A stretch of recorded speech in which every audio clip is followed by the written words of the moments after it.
अस्सलाम वालेकुम बच्चों, कैसे हैं आप मेरा चैनल देख रहे हैं केमिस्ट्री ग्लोब और मेरा नाम है मुनीर अहमद जमाली। उम्मीद है आप ठीक होंगे। आज का जो हमारा टॉपिक है वो है factors affecting the rate of reaction. कौन से फैक्टर्स होते हैं जो रेट ऑफ रिएक्शन पे डिपेंड करेंगे, आज हम ये पढ़ेंगे। इन पाँच यानी there are 5 factors that effects on the rate of reaction. 5 factors होते हैं जो रेट ऑफ रिएक्शन पे इफेक्ट करेंगे। Number 1 nature of reactant. Number 1 क्या है? Nature of reactant. Number 2 concentration of reactants. Number 3 is the surface area. Number 4 is the radiations and number 5 is the temperature. ये 5 factors होते हैं जो rate of reaction पे effect करेंगे। इन 5 factors में से आज हम सिर्फ 2 फैक्टर्स को डिस्कस करेंगे, बाकी इंशाल्लाह नेक्स्ट लेक्चर में डिस्कस करेंगे। तो सबसे पहला जो फैक्टर है वो है नेचर ऑफ रिएक्टेंट। बेटा रिएक्टेंट्स क्या होता है? रिएक्टेंट्स एक ऐसे यानी स्पीशीज़ होते हैं जो आपस में रिएक्ट करें, तो उसको हम कहते हैं रिएक्टेंट्स। तो कुछ ऐसे रिएक्टेंट्स होते हैं वो जो यानी कि क्विकली रिएक्ट करते हैं, कुछ ऐसे रिएक्टेंट्स होते हैं जो मॉडरेटली रिएक्ट करते हैं, और कुछ ऐसे रिएक्टेंट्स होते हैं जो स्लोली रिएक्ट करते हैं। अच्छा, वो कौन से रिएक्टेंट्स हैं जो स्लोली रिएक्ट करते हैं और वो कौन से रिएक्टेंट्स हैं जो क्विकली रिएक्ट करते हैं, आप थोड़ा इस बात को समझिएगा। Generally nature of reactants depends upon the 2 points. Number 1 chemical reactivity of elements depends upon their electronic configuration. बेटा जो केमिकल रिएक्टिविटी है वो डिपेंड किस पे करेगी? इलेक्ट्रॉनिक कॉन्फ़िगरेशन पे डिपेंड करेगी। मिसाल के तौर पे जो अल्कली मेटल्स होते हैं वो मोर इलेक्ट्रोपॉजिटिव होते हैं as compare to the alkaline earth metals. तो अल्कली मेटल्स का जो लास्ट शेल का जो इलेक्ट्रॉन होगा वो जल्दी से अपना इलेक्ट्रॉन लॉस करेगा या रिमूव करेगा। फॉर एग्जांपल सोडियम का हम मिसाल ले रहे हैं, सोडियम का मिसाल ले रहे हैं तो सोडियम के लास्ट शेल में, फर्स्ट शेल में 2 इलेक्ट्रॉन्स, सेकेंड शेल में 8 इलेक्ट्रॉन्स, लास्ट शेल में 1 इलेक्ट्रॉन है। तो सोडियम क्या करेगा? अपना लास्ट इलेक्ट्रॉन क्या करेगा? रिमूव करेगा या लॉस करेगा। तो उसके पास बाकी 2 और 8 बच गए। तो ये लास्ट इलेक्ट्रॉन इजीली इसको क्या करेगा? रिमूव करेगा। तो इसलिए sodium is a more reactive than the calcium और अनदर अल्कलाइन अर्थ मेटल्स।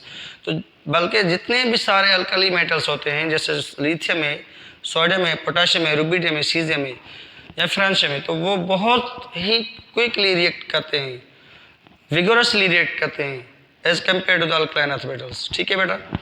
उसके अलावा दूसरी पॉइंट ये है कि reactivity also depends upon the nature of bond. Reactivity depend करती है बॉन्ड के नेचर पे। अब बॉन्ड 2 किस्म के होते हैं, एक होता है आयनिक बॉन्ड और दूसरा होता है कोवेलेंट बॉन्ड।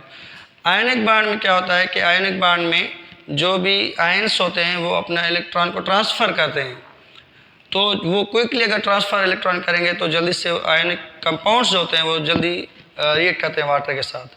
लेकिन जो कोवेलेंट कंपाउंड्स होते हैं वो सबसे पहले बॉन्ड को ब्रेक करेंगे, फिर बॉन्ड को यानी कि करेंगे मेक करेंगे। तो बॉन्ड ब्रेकिंग और बॉन्ड मेकिंग दोनों प्रोसेस इसमें होता है, तो इसलिए उसमें रिएक्शन होगा, लेकिन कोवेलेंट कंपाउंड्स का रिएक्शन कम होगा as compare to the ionic compounds. So that's why ionic compounds are react more quickly than the covalent compounds. Ionic compounds की जो रिएक्टिविटी होती है वो बहुत ज़्यादा होती है। तो ये नेचर ऑफ रिएक्टेंट्स। तो 2 नेचर रिएक्टेंट्स की हो सकती है, एक इलेक्ट्रॉनिक कॉन्फ़िगरेशन के हिसाब से और दूसरा बॉन्डिंग की नेचर के हिसाब से। ठीक है। सेकेंड जो है, सेकेंड है कंसनट्रेशन ऑफ रिएक्टेंट्स। बेटा concentration of reactants directly proportional होता है किससे? रेट ऑफ रिएक्शन से। यानी rate of reaction directly proportional to the concentration. जो रेट ऑफ रिएक्शन होता है वो डायरेक्टली प्रोपोर्शनल होता है किससे?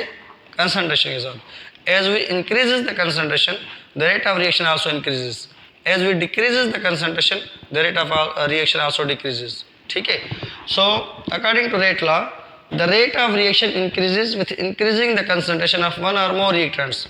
किसी भी एक या एक से ज़्यादा रिएक्टेंट की अगर हम कंसंट्रेशन इंक्रीज करेंगे तो रेट ऑफ रिएक्शन उसका इंक्रीज होगा। अगर हम किसी भी कंसंट्रेशन रिएक्टेंट्स की कंसंट्रेशन को डिक्रीज करेंगे तो rate of reaction also decreases. More crowding, next point है मोर क्राउडिंग ऑफ रिएक्टेंट मॉलिक्यूल्स अलो मोर कोलियन। जितनी ज़्यादा क्राउडिंग होगी तो उसमें रिएक्टिंग मॉलिक्यूल्स में कोलियन जो होगी वो बहुत ज़्यादा होगी। जितनी कम अगर यानी कि होगी कंसंट्रेशन तो रिएक्टिंग मॉलिक्यूल्स की जो कोलियन होती है वो कम हो जाएगी। जितनी ज़्यादा क्राउडिंग होगी तो उसके हिसाब से जो कोलियन ऑफ मॉलिक्यूल्स होगी वो भी ज़्यादा हो जाएगी। For example A plus B combine होकर क्या बनेंगे, ए बी बनेंगे, यानी कि ए और बी क्या है रिएक्टेंट से ये मिलके क्या बनाएंगे, प्रोडक्ट बनाएंगे ए बी। अब इसमें से अगर आप देखें इस रिएक्शन को, ये एक हाइपोथेटिकल रिएक्शन है, तो इस हाइपोथेटिकल रिएक्शन में ए और बी अगर कंबाइन होके ए बी बना रहे हैं तो इसका ऑर्डर ऑफ रिएक्शन क्या होगा अकॉर्डिंग टू रेट लॉ। और रेट लॉ के हिसाब से आर इज इक्वल टू के, ए को ब्रैकेट में हमने रख लिया, बी को ब्रैकेट में रख लिया। इसकी जो मोलर कंसंट्रेशन है वो 1 है, इसकी मोलर कंसंट्रेशन 1 है, तो 1 और 1 को हम अगर प्लस करेंगे तो ये हो जाएगी 2।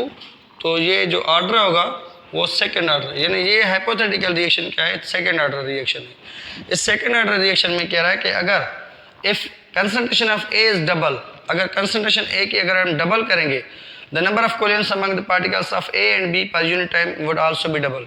तो जितनी भी कोलियन होगी पार्टिकल्स ए और बी के दरमियान वो भी डबल हो जाएगी। यानी if you increase the concentration of A, इन दोनों में से किसी भी एक की कंसंट्रेशन को इंक्रीज करेंगे तो उसकी जो क्राउडिंग होगी या जो कोलियन होगी वो क्या हो जाएगी, इंक्रीज हो जाएगी।